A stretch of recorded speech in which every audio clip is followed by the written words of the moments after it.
In from New York City, America's accountant Dan Geltrude. Dan, thank you for being with me. So apparently it's racist to ask your employee that you pay to do work for them to go to work. I was unaware. This is a real stretch here. When I was reading about this article, quite frankly, I couldn't figure out why going back to work in an office is now racist. I really tried to figure it out, and I simply couldn't. But here's the problem with it. We know that racism exists, but when you overuse the term and everything becomes racist, you can't figure out what true racism is anymore. It's one of those, the sky is falling every single day, and it's unfortunate because it really downplays or waters down where racism does exist and where it needs to be addressed. This is simply not one of those situations.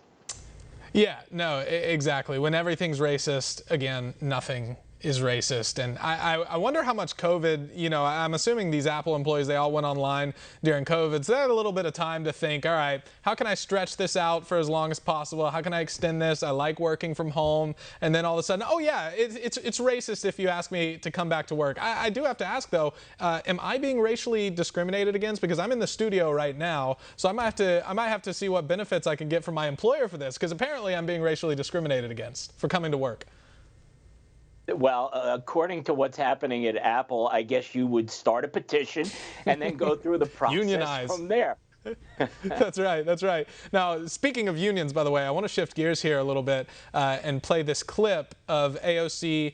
She's a big fan of workers' unions. Her, Bernie Sanders, the rest of the squad. Most Democrats are fans of labor unions. Here's a clip of her rallying outside of Amazon in favor of their workers' strike. Let's take a look.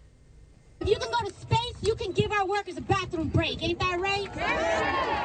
If you can go to space, you can make sure that you're treating people well and giving them solid health care benefits. That they don't have a 3-hour commute to and from work. That they can afford the house that they can live in. That people don't have to be sleeping in their cars in order to work for Amazon. All of this is an indignity and an injustice, and it has no place in New York City. And we're going to change that, and right here, our workers out here are going to change that. So New York, it's time to step up for our workers, because we're going to make sure that they go all the way.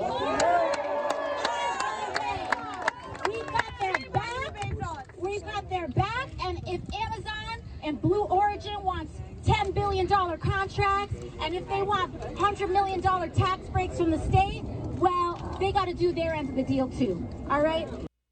So there's AOC, just throwing out a bunch of word salads. I remember there was a report out a while back that showed AOC was one of the least effective members in Congress, and she's apparently the least effective union organizer too, because I have this from the New York Post. It says, second Amazon union vote in New York City fails despite push from AOC and Bernie Sanders. The effort to unionize the second Amazon facility failed on Monday. The vote count stood at 380 in favor of unionization and 618 against it, according to the National Labor Relations Board tally.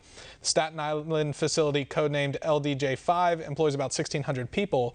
Progressives, including Senator Bernie Sanders, of course, and Representative AOC, of course, had rallied with union activists in Staten Island ahead of the vote, with Sanders accusing the company of creating horrible working conditions. Dan, your reaction to this? AOC, she's not a good congresswoman. She's not a good organizer, apparently, either. Well, are you saying that because you can't date her? Because that's usually what the excuse is. Dan, please, I have a girlfriend. I'm flattered, but thank you. Because anytime you don't agree with her, it's because you can't date her, right? That's the excuse. So in this situation, clearly the workers are not in agreement with Bernie Sanders and with AOC, because if they really felt that the unionizing would be a better deal, they would take it. But it wasn't even close. Look, I understand that there are purposes for unions. However, they have way overstepped and, quite frankly, abused their powers. And let's remember this. When you have unionization like these attempts, and when they're successful, you know what happens? The price of goods and services goes up. So if you have to provide more benefits and more compensation to workers, well, these companies are going to end up passing that along. Look at Starbucks. They're going down that path. Get ready to start spending 10 or 12 bucks on a coffee because labor is going to get that expensive. Yeah, exactly. I'm not a fan of labor unions at all. They seem to always turn into these giant monopolies, and they shake up the economy a lot. And we've also seen with things like teachers unions, by the way, I just have to say, we see how much power unions can have. With people like President Biden, he's in bed with the teachers unions. They're calling the shots for him. They were doing that through COVID when people wanted to get rid of the mask mandates. The teachers unions, under the table nudging at Biden, so he kept the schools locked down. He kept the kids masked up. But these unions seem to always turn into monopolies, and ultimately it hurts a lot of the workers. That eventually companies start have to lay other workers off. It causes problems with pricing. So not a fan of unions to begin with. Now we're almost out of time, but I have to bring up this from Fox News. It says the Department of Energy to spend $3 billion on battery production to meet Biden's electric vehicle goal. I love that Biden is so set on going green and the left so set on going green. Hey, have you heard of Elon Musk? Maybe you should talk to that guy. Well, they don't want to talk to Elon Musk because we'll go back to unions right now. So President Biden has been no fan of Tesla or Elon Musk. Why? Because their workers are not unionized. So clearly, everything that this administration may do related to electric vehicles, Tesla is left out of the mix because this administration wants to punish that company, when quite frankly, Tesla is the one that is creating virtually this entire industry, and the others are following them. Exactly. Well, Dan, we are all out of time. I'd love to continue the conversation, but we'll have you back again soon. Thanks for joining me.